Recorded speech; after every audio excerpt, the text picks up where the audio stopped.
دنیا کے ایک پوشیدہ کونے میں انسانی آنکھوں کی پہنچ سے بہت دور پرفتن بٹرفلائی جنگل بچھا ہوا ہے۔ یہ کوئی عام جنگل نہیں تھا، یہ ایک ایسا دائرہ تھا جہاں جادو ہر پتی، ہر پنکھڑی اور شبنم کے ہر قطرے سے اپنے دھاگے باندھتا تھا۔ ہوا ایک سنہری چمک کے ساتھ چمک رہی تھی اور وہاں رہنے والی تتلیوں کے تصور سے باہر ایک فضل اور خوبصورتی تھی۔ اس جادوئی جگہ کے دل میں تیتلی کی شہزادی سیرافینا رہتی تھی۔ سیرافینا اپنی شاندار خوبصورتی اور اپنے مہربان دل کے لیے پورے جنگل میں مشہور تھی۔ اس کے پنکھ رنگوں کا ایک متحرک موزیک تھے جو روشنی کے ساتھ بدلتے اور بدلتے رہتے تھے، جس نے بے ساختہ انعکاس کاسٹ کیا تھا جو اسے دیکھنے والوں کو حیران کر دیتے تھے۔ اس نے اپنے زیادہ تر دن دریائے ایتھیریا کے بہتے پانی کے قریب گزارے۔ یہ ایک دریا ہے جو مائع کرسٹل کی طرح چمکتا ہے اور جنگل میں سے اپنا راستہ سمیٹتا ہے۔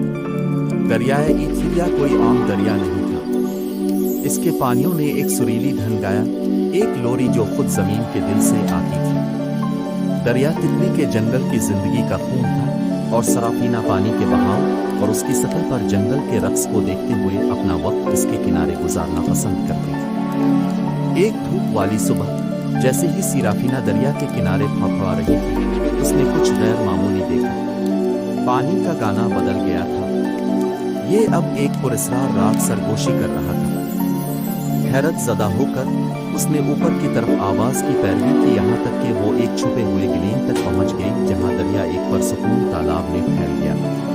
تالاب کے اوپر منڈلانا ایک جادوئی چمک تھی اور اس کے اندر اس نے دریا کی بدلی ہوئی دھن کی وجہ دیکھی۔ ایک نایاب اور قدیم پھول لومنا بلاسم پانی کے کنارے پر کھلا تھا۔ کہا جاتا ہے کہ یہ پھول بہت زیادہ جادوئی طاقت رکھتا ہے اور اس کی ظاہری شکل بڑی تبدیلی کی علامت تھی۔ لومنا بلاسم ایک نرم آسمانی روشنی سے چمک رہا تھا، اس کی پنکھڑیاں صبح اور شام کے رنگوں کی عکاسی کرتی ہیں۔ سیرافینا جانتی تھی کہ یہ بہت اہم لمحہ ہے۔ جیسے ہی وہ لومنا بلاسم کے قریب پہنچی، اس کے پروں نے پھول کے جادو سے گونجتے ہوئے ایک نئی شدت کے ساتھ چمکنا شروع کر دیا۔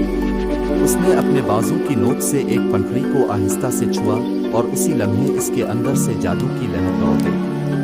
اس کے آس پاس کا جنگل نئی زندگی کے ساتھ سانس لیتا ہوا دکھائی دے رہا تھا اور تتلیاں اس سے بھی زیادہ دلفریب نمونوں میں اڑنے لگیں۔ ان کے پروں نے ہوا میں اسٹارڈسٹ کی پگڈنڈیاں چھوڑ دیں۔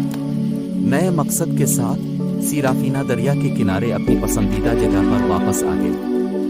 اس نے اپنے دن نہ صرف اپنے آس پاس کی خوبصورتی سے لطف اندوز ہونے میں گزارے بلکہ جنگل کی جادوئی توانائیوں کو استعمال کرنے اور ان کی رہنمائی کرنا بھی سیکھا۔ اس نے دوسری تتلیوں کو جنگل کے جادو سے ہم آہنگ ہو کر اڑنا سکھایا، دلکش ہوائی رقص تخلیق کیا جس نے ان کو دیکھنے والوں پر سحر طاری کر دیا۔ لومنا بلاسم نے سرافینا کو ایک ویژن عطا کیا۔ اس نے بٹرفلائی جنگل کا مستقبل دیکھا، ایک ایسا مستقبل جہاں ہم آہنگی اور خوبصورتی کا راج ہوگا، لیکن صرف اس صورت میں جب جنگل کے جادو کی حفاظت اور پرورش کی جائے۔ سیرافینا اس مستقبل میں اپنے کردار کو سمجھ چکی تھی۔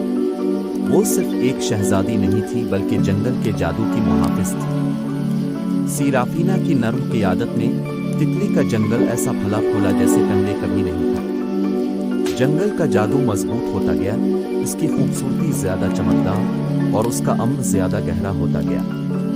دریائے ایتھیریا نے اپنا سب سے پیارا گانا گایا اور لومنا بلاسم کھلتا رہا، جو اس لازوال جادو کی علامت ہے جس کی حفاظت کرنے کا سرافینا نے وعدہ کیا۔